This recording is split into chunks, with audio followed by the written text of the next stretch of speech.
We are so excited to be back. We are in the Jet FM studios in downtown Courtenay. Hello, this is William Stringer. And I'm Chef Jonathan Fraser. And today we're going to talk a little bit about chocolate and how we can make it into our food and make some really savory treats with chocolate. Also, I'm going to talk to you about beef.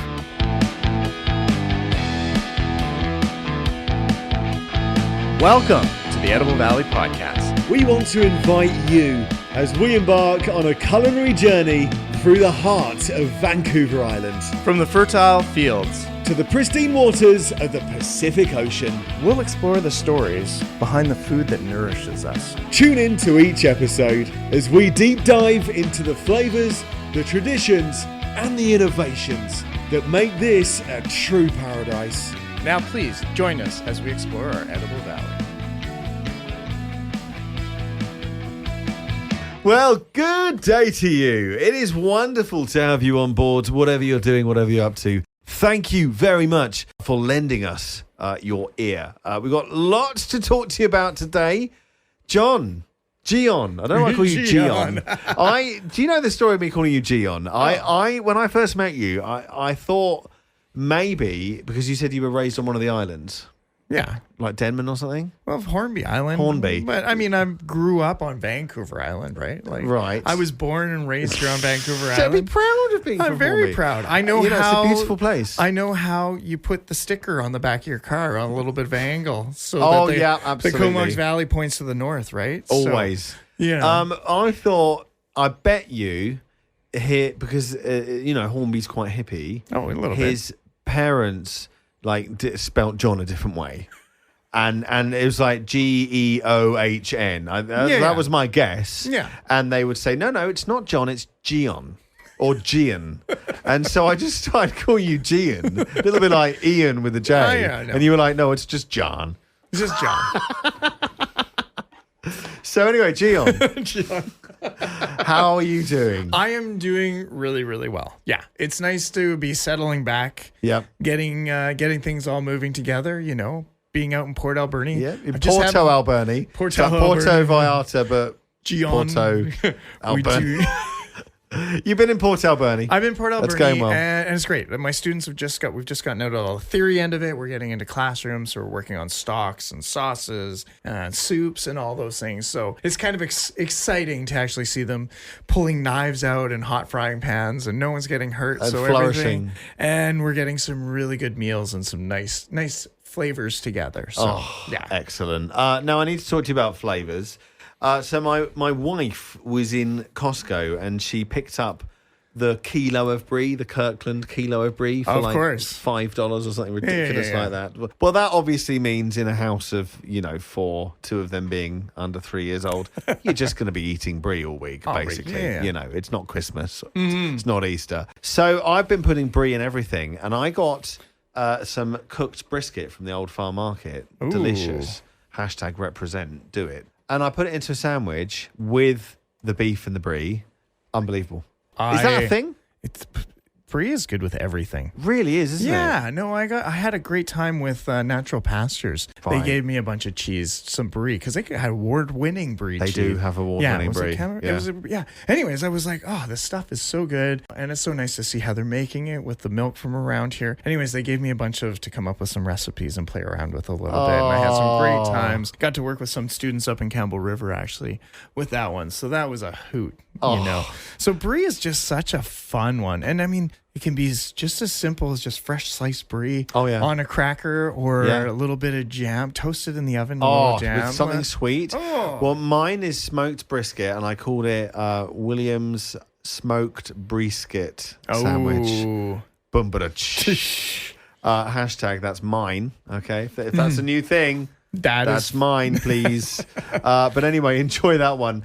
But the Comox Valley, this is the main news. The Comox Valley has been going chocolatey crazy the last month. This is a really exciting one. I'm aware of this for my work here at the Jet.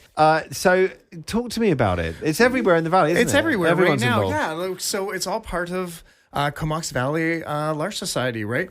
They are reaching out and they're having their big chocolate festival, the Comox Valley Chocolate Fest, over the month here. And they basically reaching out to all business and stuff like that to put together a nice chocolate treat for people. Amazing. You know, and Now we should talk about L'Arche. Now they're raising money for adults and children and anyone with developmental issues. Am I right there? Yeah, that's exactly I cover quite a it. few charities, but I think that's the one. Yeah.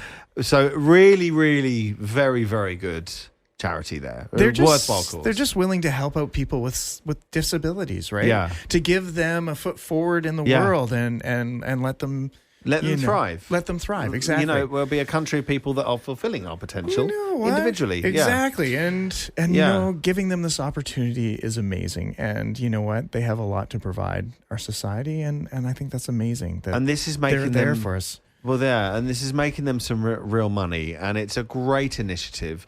Because who doesn't love chocolate? And it's Exactly. February. So the New Year's resolutions, they're long gone. They left, 5 days into January. It's February. Everyone's sick of the cold. It's not actually been too cold this year, to be I fair. know. We only had our first snow a few days ago, and it's already gone. But how exciting. So it sounds to me like so many, probably in excess of 50 businesses around the Comox Valley are making chocolate things. And everyone's doing a little bit different. Like I think when they started, it was a lot of like hot chocolates, having all the coffee shops have a really nice sweet hot chocolate. And because you know what, that's the way to warm up and feel cozy at home right now. Yeah. So when I was approached with the North Vancouver Island Chefs Association, Culinary Association, because we like to be inclusive and let everyone in, right? You don't have to be a chef to be a member. Anyways, what we wanted to do is just, I was sort of like, they were like, can we do an event together? And I'm like, well, I'm trying to figure out something. And then I realized we do the farmers market. Right. 4 times a year, we do an event where we come in and we do a little bit of coaching, and we use the foods of the market to create dishes to sort of showcase all the amazing products and all the amazing flavors that you can get out of our community. And so super lucky that I was like, well, we've got one of those coming up in February that we need to do. I'm like, why not instead of doing sweet, we do savoury chocolate. Oh, what? Wait a minute. I just had to imagine that. All of a sudden. Yes. Yeah. So then it sort of became those ideas and sort of thought, how can we pair with all these amazing foods of our Comox Valley and taste, and then have that essence of chocolate in the background? So that's been your vibe at the Comox Valley Farmers Market. Yes. Great. In Native Sons Hall. At Native Sons Hall. And so you've been making things, and it has had a savoury vibe. Everything had a savory vibe as we were going along there. And what's the feedback been like? It's been actually some great feedback. And I think a lot of people were kind of shocked to see how they always think of chocolate as being sweet, but they miss out on some of those nice little, like the bitter flavors, the dark richness of the chocolate. So those kind of tastes, that cocoa flavor of it. So that's what I really wanted to express with it. And I thought, you know what, like adding it into some of the dishes we were creating just worked, right? Yeah. And so let's go over some of the dishes I did. Okay. Well, and I can't say it was all me. We need to vision this. Because I had a bunch of other chefs with me. I'm not the only one there, but I was helping lead this. So first of all, and everyone, hopefully a lot of people have had this experience, but a chicken mole. Okay. Right? A very classic Mexican dish. Yep. Which is basically a nice stewed batch of chicken with a nice finish of chocolate. Hint, right? It's got a bit of spice. It's got a little kick to it, but it all just blends together, rolls off the tongue, and just is absolutely gorgeous. So we played around with that. So that was like just top notch and absolutely incredible. And then playing around with that. And then I was like, sort of reached out and tried to figure out some other things. So of course we have so many squash, like it's just coming to we had the fall. We're just coming to the end of it. Yeah. We're using them up. The bottom of the fridge, all those carrots and beets, all those rooty vegetables. And so just to spruce them up, and I've been really liking spice with a lot of those. So what we're doing is we did a bunch of roasted vegetables with a little bit of spice and then cook. Oh, okay. Right? To give you that kind of... Does that bring like a bitterness? Yeah, so it added a little bit of bitterness so it kind of balances out with the sweetness of it. Oh, so gorgeous. We're just sort of adding that all together just to have all of those flavors created together, right? And so I can't believe that it's even gone to like savouries and how the farmers market is taking part. I mean, I'm not surprised that they always take part in these things. Yeah. But what a good idea. It was just a brilliant idea. Just the flavors came together really good. And I was we're like, let's use up what we have at this time. So playing with that, we did another squash dish. And this one kind of went to the next notch. This was Chef Leslie Stav. She brought this one to me, and she's been playing with us for a while. But of course, this time of year, radicchio is ridiculous, right? And I don't know, have you ever eaten radicchio before? I think I have. You know, it's that red sort of cabbage. You know, can I be honest? I lied. You're lying. I don't know what that. Yeah, I was embarrassed. No. But no, I haven't. Well, you probably have. You've probably had it mixed into a salad and not realized That's it, true, right? yeah. So I hate radicchio. It is bitter and sour. Never really has appealed to me, right? Until I started grilling it. And all of a sudden when you grill it and you get that little char bit on there, it just changes that. Right. It just gives you that extra little bite to it, right? So I was like, all right. So we charged some of the radicchio. So a nice hot pan, seared it off, got it nice, and we did it on a grill to get a few grill marks on there to make it look sexy. And then we made a mousse out of squash. So basically thickened up a squash with some egg yolks and then folded in some whipped cream, let it set up. So that was our base, some grilled radicchio on top of that. And then we had a nice white chocolate mousse just on top of that. And Beautiful. It was just like, boom. White chocolate. Wow. White chocolate. So just to add those different flavors and to say, hey, you know what? This is a salad that we're putting chocolate onto. And it just works so amazing. And this one you could do on the plate. A little bit of that squash on the bottom. And of course, it had that little bit of cinnamon, nutmeg, that sort of Christmas flavor to it. So we just had it all boiled together. And then, we just a little bit of the drizzle of the white chocolate over the top of it. You could do it with a nice citrus green salad, with just a light vinaigrette on the side. Oh, it would just perfectly match up. So that's great. Well, good job. You can participate in this for the rest of this month. And I'm talking Cumberland Bakery, Church Street Bakery, Hot Chocolates. I think Atlas, I saw Atlas's name on there. Locals, I think, is involved. I think pretty much everyone is getting on this year. If you go into any coffee shop, Milano's, you name it, you're going there and there'll be something up there for this. And a portion of what they make from that, of their profits, will go straight to L'Arche Comox Valley. And it's really great thing for great everyone. Organization, and you know it's so nice to be able to support the people out there in our community and be a part in real food. Okay, so I got one last dish. Oh go on. This one was the showstopper. Okay, go on. So our good friend at Heavenly Libations, Jessica. Okay, she has a goat farm. Okay, I come in there every time I do one of these festivals. I always run into her.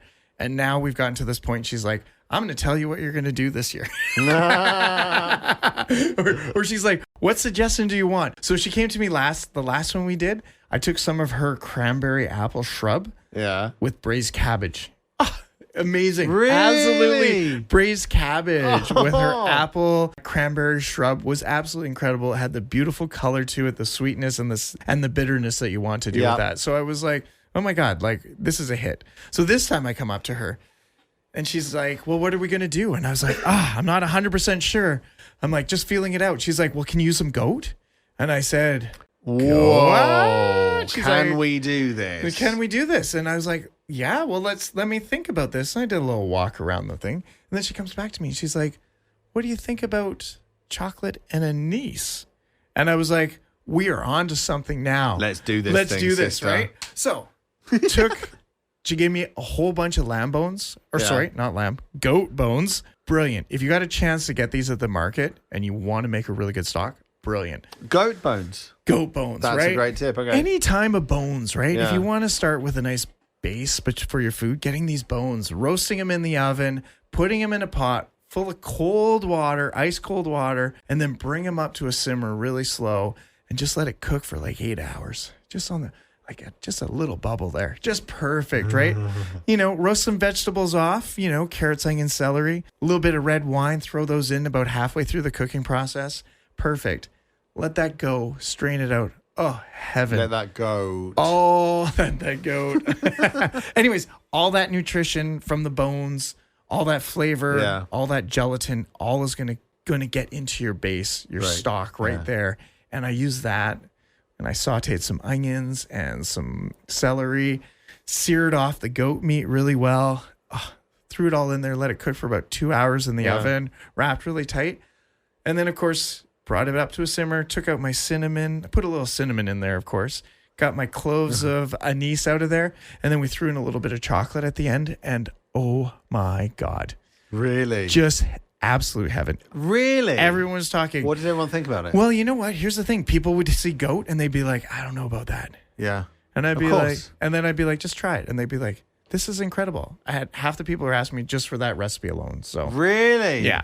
So Good for you. I think that was definitely the showstopper. So it's kind of fun to be able to work with those things. Oh, so. I love it. I never know what I'm going to learn here. But I love the idea of mixing those things. When me and Eva were back in England for Christmas, me and Eva, we cook with maple syrup for everything. I mean, it's so cliche when the Canadian family come back, to England. But Canadian maple syrup is very expensive in England. Oh, and it comes from Canada. All of it comes from Canada. It's I expensive don't think here you can too. buy maple syrup in England that's from England. So it was an expensive habit. I'm talking £10.50 for a tiny little bottle. And we would go through about 5 of them a month. We were there for 2 months. Oh! But it was the idea of trying to... Eva makes great sauces and she puts a lot of maple syrup in there. But also they're very savoury. And it's the idea of convincing people that imagine a line, and halfway along the line there's a little dash, and on one side of it everything's sweet, on the other side of it everything's savoury. So you can have a sauce which is the base is tahini or soy sauce, something like that. So it's really far into that savoury category. But then you add some maple syrup that doesn't push it into the sweet side of the line. It just moves the dial towards that, but it's still savoury. That's when fireworks go off in your mouth. Trying to convince, my father, a bunch of derogatory things came up in my head then that I didn't say. My father to do it. Where in the end we just lied to him and said, no, we didn't put any maple syrup in there. Well, Phil Stringer, you had a lot of maple syrup on that trip. So thank you. That's a really good lesson to learn. Chocolate and goat. Who would have thunk it? Can I say I put a lot of nutmeg in my dad's food, so that's just my payback because he hates it. So what do we feed our parents without them knowing? Future podcast. Hey, I want to tell you, we've got Steve-O. Steve from Edible Island, the owner of Edible Island. What's his last name? Oh, you're the one who worked with him. Yeah, all right. You worked for him. I did. That was I love Steve. Your COVID days with him, right? Yeah, he is so much fun. And if you haven't seen his YouTube channel, look at Edible Island Whole Foods Market on YouTube. Oh, yeah, They sure. put a lot into that. And he's really funny and playful. He's a great guy to work for. I worked for him during the pandemic, and we had a lot of fun for that pandemic. I mean, it was serious times, but it was actually... a lot of fun with the team there. And, I've persuaded him to come onto this podcast. It's about time. Yes. Sorry, Steve. So listen out for Steve-O. He's going to be on here soon. He is really, really funny. So look out for that. And we can't wait to see you again very soon. Thank you so much for listening. Yeah. I've got another interview coming up, too. Okay. It's one of Aaron's, actually. Okay. From Monterey Bay. Oh, okay. Down in San Francisco. Yeah. Down there. Sorry, outside of San Francisco. Anyways, she got to do a little conversation with them because they're the ones that gave all the research and all the documentation. They did all the background for Oceanwise program. Wow. So they used all of their research that they'd done on fishing to basically decide what was sustainable and what was not. So it's super interesting. And it's an amazing conversation because they're really like, who changes the food? Changes the habits of people eating? It's chefs.